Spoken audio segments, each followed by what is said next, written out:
Hello friends, welcome to Helping Brains. So ratio and proportion की हम series देख रहे थे। आज उसमें आगे क्वेश्चंस कर लेते हैं। हमने क्वेश्चन नंबर 1 कर लिया था, ठीक है। क्वेश्चन नंबर 2 कर लिया था, 3 कर लिया था, 4, 5, 6, 7, 8, 9, 10, 11, 12, ठीक है। ये क्वेश्चन मैंने आपको होमवर्क दिया था। आज क्वेश्चन देखेंगे, साथ में एक ट्रिक देखेंगे, ठीक है, कि कैसे डायरेक्टली हम पता कर सकते हैं कि आंसर क्या हो सकता है, ठीक है। तो उसके लिए एक ट्रिक आपको आनी चाहिए। ट्रिक क्या है? वो एक कंसेप्ट है, ठीक है। तो उसको देख लेते हैं, ठीक है। तो पहले ये तो सॉल्व कर लेते हैं। इसमें तो वो के वाले में ही लगेगा, ठीक है। जहाँ पे के हमें मिल जाएगा वहां पे लग जाएगा वो कंसेप्ट। तो सबसे पहले इस क्वेश्चन को देख लेते हैं। ये तो सिंपल था, मैंने आपसे पूछा था फोर्थ प्रोपोर्शनल। तो ये किस तरह से लिखा हुआ है? अगर फोर्थ प्रोपोर्शनल पूछा है तो इस तरह से लिखा है 5:8। फिर आपका इस तरह से लिखा है 15 रेशियो। ये फोर्थ वाला पूछा है तो इसको एक्स मान लो, ठीक है। तो किस तरह से लिख दोगे? 5/8 इज इक्वल टू 15/x। तो x को इधर ले जाओ, ठीक है। x इधर जाएगा, ये 8 आपका इधर मल्टीप्लाई होगा इससे, और ये 5 इधर नीचे आ जाएगा। क्रॉस में ऐसा ही होता है ना। तो 5 से कितने टाइम्स बचेगा? 3 टाइम्स। तो 3 × 8 = 24। एक्स कितना आ गया आपका? 24। Very easy question. ये प्रोपोर्शनल का रूल है। प्रोपोर्शनल क्या कहता है आपका? A/B proportional C/D। अगर इस तरह से है तो आप A/B = C/D, ठीक है। तो ये क्वेश्चन तो बहुत इजी था। अब नेक्स्ट क्वेश्चन देखते हैं। नेक्स्ट क्वेश्चन आपका क्या बोल रहा है, देखिए। सिंपल क्वेश्चन है। Two numbers are in the ratio 3:5। तो दो नंबर मान लेते हैं हम, x, एक x है एक y है। इनका रेशियो क्या है? 3/5, यानी एक 3k है। अगर k के टर्म्स में जाऊं, एक 5k। बोल रहा है if 9 is subtracted from each the new numbers are in the ratio 12:9। 9 दोनों में सब्ट्रैक्ट किया तो x-9 divide by y-9 is equal to, अब नया रेशियो कितना हो गया?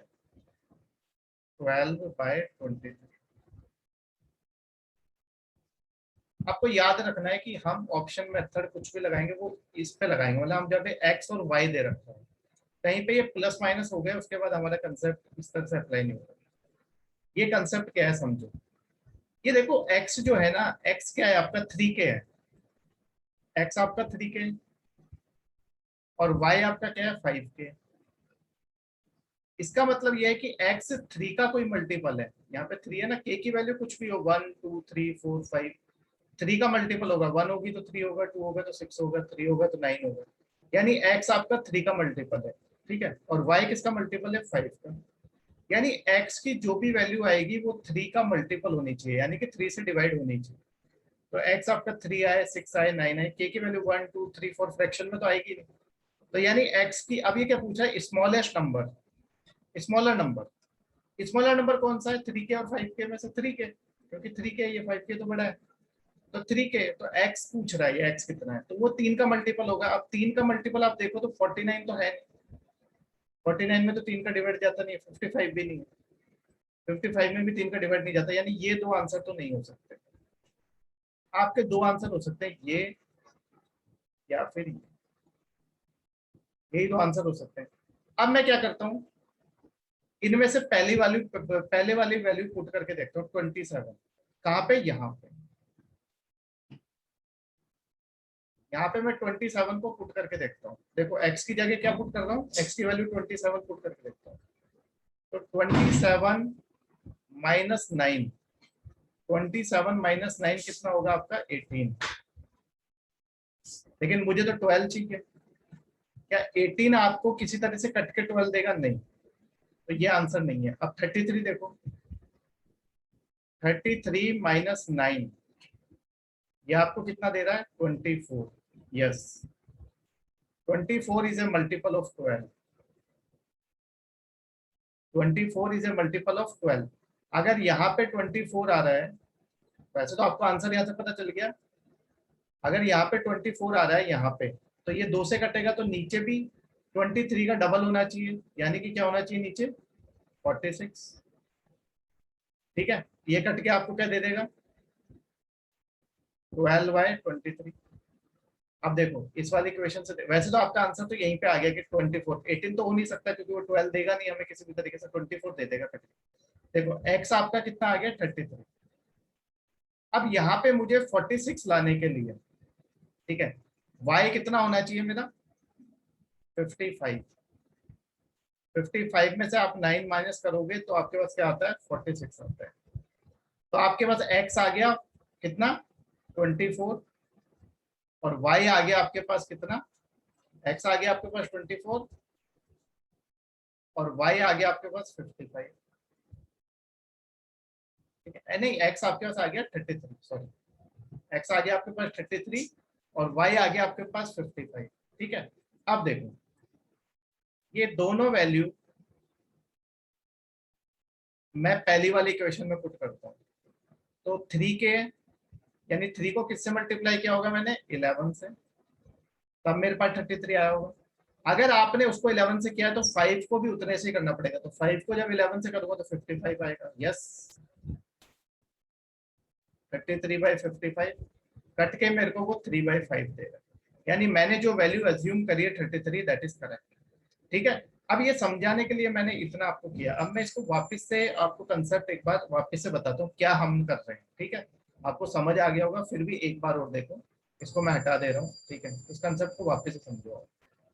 हमारे पास क्या है x/y हमें दे दिया इसने 3/5, 3 के और ये 5 के, यानी x 3 का मल्टीपल होगा और y 5 का मल्टीपल होगा। अब मान लो इसने y पूछा होता है, इसमें अगर इसने y पूछा होता तो ये 5 का मल्टीपल नहीं है, ये भी 5 का मल्टीपल नहीं है, ये भी 5 का मल्टीपल नहीं है, सिर्फ एक 5 का मल्टीपल है, तो ये मेरा आंसर हो जाता, मुझे सॉल्व करने की जरूरत ही नहीं।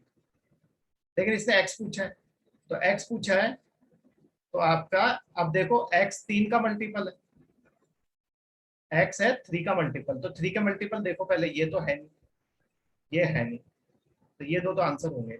आंसर क्या होगा इन दोनों में से कोई एक होगा। अब मुझे पता करने के लिए दूसरी इक्वेशन क्या है, अगर दोनों में से 9 माइनस कर दूं मैं तो मुझे मिलता है 12/23। अब यहाँ पे पहली वैल्यू पुट करके देखो 27 में से 9 माइनस करोगे तो आपको कितना मिलेगा 18। लेकिन 18 तो कैसे 12 देगा, देगा नहीं, 12 का मल्टीपल नहीं है। 33 में से आप 9 माइनस करोगे तो आपको कितना देगा 24। यस, ये 12 का एक मल्टीपल आ गया, यानी मेरा आंसर क्या है 53 इज माय आंसर। ठीक है, समझ आ गई बात किस तरह से हम के की वैल्यू के हिसाब से। अगर मान लो यहाँ पे एक ये 28 दे दिया होता तो हमारे पास एक ही वैल्यू रह जाती जो 3 का मल्टीपल है, तो डायरेक्ट टिक कर देते, फिर चेक करने की जरूरत नहीं, क्योंकि x हमेशा 3 का मल्टीपल होगा। ठीक है, अब इस इक्वेशन को भी मैं सॉल्व कर देता हूँ आपके लिए। हमारे पास x कितना है 3 के, y कितना है 5 के, और मेरी इक्वेशन एक बनी x minus 9 divide by y minus 9 is equal to 12/23। अगर आपको ये k वाला कंसेप्ट नहीं पता तो आपको इस इक्वेशन को सॉल्व करना पड़ेगा। ये आपकी इक्वेशन है, तो x की जगह मैं 3 के रख देता हूँ, x की जगह 3 के रख दिया, 3 के माइनस 9 डिवाइडेड बाय y की जगह 5 के रख दिया इज इक्वल टू 12/23। अब ये क्रॉस मल्टीप्लाई होगा इससे ये, तो 23 इंटू 3 इज 23 को 3 से करेंगे तो 69 के, माइनस 9 इंटू 23। अभी इसको कभी भी मल्टीप्लाई नहीं करना है, इसको ऐसे कैसे छोड़ देना है, इज इक्वल टू 12 को 5 से करेंगे तो 60 के, माइनस 9 इंटू 12। क्लियर है? अब के को इधर लाओगे तो 69 में से ये प्लस का इधर आके माइनस का हो गया, 69 में 60 गया तो क्या हो जाएगा ये हमारा, अगर यहाँ लिखो इक्वेशन को 69 के माइनस 60 के इज इक्वल टू, अब ये इधर जाके प्लस का हो जाएगा, 9 कॉमन है ब्रैकेट में 23 और उसमें से ये 12 माइनस हो गया। अब ये देखो 69 में से 60 के गया तो 9 के, 9 इंटू 23 में से 12 गया तो 11, 9 से 9 कैंसिल, के कितना आ गया 11, के अगर 11 है तो एक्स कितना है 3 के, 3 इंटू 11 33, और वाई कितना है 5 के, 5 इंटू 11 55। ये तो इसको सॉल्व करने का तरीका है, लेकिन ये करने बैठोगे तो इट विल टेक टाइम, इसलिए मैंने आपको बोला है ऑप्शन मेथड इज बेस्ट। तो ऑप्शन मेथड में क्या है, आपको जो वैल्यूज डाल के देखना बस चेक कर लेना, आपको पता तो चल गया कि इन दोनों में से कोई एक आंसर होगा। अब तो आप चाहो तो तुक्का भी लगा सकते हो, 50% प्रोबेबिलिटी हो गई ना। पहले तो यहाँ क्या था, 4 में से इनमें से लगाते हैं तो गलती होने को। तो y की वैल्यू क्या होगी हमेशा, x की वैल्यू क्या होगी 3 का मल्टीपल, y की वैल्यू 5 का मल्टीपल। ठीक है, ये क्लियर हो गया क्वेश्चन। ऐसे ही ये कंसेप्ट हम आपका एजेस वाले क्वेश्चन में हर जगह लगा सकते हैं। ठीक है, तो इसको हटा दे रहा हूँ मैंने दोनों तरीके सॉल्व करके दिखा दिया आपको, के वाला कंसेप्ट याद है। ठीक है, क्वेश्चन नंबर, नेक्स्ट क्वेश्चन देखते हैं, लास्ट क्वेश्चन। इसके बाद हम कुछ अलग तरीके क्वेश्चन करेंगे रेशियो प्रोपोर्शन में, इस वाले पार्ट में यही क्वेश्चन, लास्ट क्वेश्चन देखो।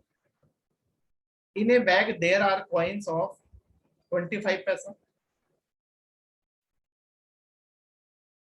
10 पैसा एंड 5 पैसा, और किस रेशियो में है वो 1:2:3। तो ये के हो गया, ये 2 के हो गया, ये 3 के हो गया। ठीक है, 5 पैसे के कॉइन क्या है 3 के, और 10 पैसे के 2 के, और 20। अब वो पूछ रहा है हाउ मेनी 5 पैसे कॉइन्स आर देयर, 5 पैसे के कितने कॉइन्स है। तो 5 पैसे वाले देखो आप, ये है 3 के, यानी 5 पैसे वाले 3 का मल्टीपल होगा जो भी होगा के। तो 3 का मल्टीपल देखो, ये नहीं है, ये भी नहीं है, ये भी नहीं है, आंसर तो मेरा ये 3 का मल्टीपल तो एक ही है बस। तो मेरा डायरेक्ट आंसर ये है, मुझे सॉल्व करने की जरूरत नहीं है। This is the multiple of 3, 3 का मल्टीपल एक ही है। अब आप सॉल्व करके देख लो, टोटल उनका टोटल पैसे कितने हैं 30 रुपए। तो आप किस तरह से मल्टीप्लाई करते हो, पैसे इंटू के। ठीक है, जैसे आपके पास 25 पैसे हैं और वो कितने आपके पास के, प्लस 10 पैसे हैं, 10 पैसे कितने 2 के, प्लस आपके पास 5 पैसे कितने हैं 5, और वो कितने 3 के। ये तो पैसों की टोटल वैल्यू आ गई, लेकिन वो किसके बराबर दे रखी है 30 रुपीज। तो आपको 30 रुपीज को भी पैसों में कन्वर्ट करना पड़ेगा, तो 30 रुपीज इंटू 100। अब आप देखो तो यहाँ पे ये 25 के, 10 इंटू 2 इज 20 के, प्लस 5 इंटू 3 इज 15 के, इज इक्वल टू 30 इंटू 100। ठीक है, 25 और 15 40 और 20 60 के, 60 के इज इक्वल टू 30 इंटू 100। एक जीरो से ये एक जीरो कैंसिल, 6 से ये 5 टाइम्स कटेगा, तो आपके पास के आ गया 50, 5 इंटू 10 दैट इज 50। तो के 50 आ गया। तो आपके पास 25 पैसे के कॉइन कितने हैं, 25 पैसे के 50 हैं, के है ना, ये 25 पैसे के हो गए। आपके पास 10 पैसे के कितने हैं 2 के, तो 10 पैसे के 2 के मतलब 100 कॉइन्स है 10 पैसे के, और 5 पैसे के कितने हैं 3 के, तो 150। 3 का मल्टीपल एक ही है बस, 3 का multiple, that is our answer. तो निकाल सकते हो। अभी एजेस के क्वेश्चन देखेंगे इसके आगे, उसमें क्वेश्चन कराए और उसमें के का कंसेप्ट दिखाया। अब आगे हम एजेस के क्वेश्चन देखेंगे। ठीक है, शेयर करिए और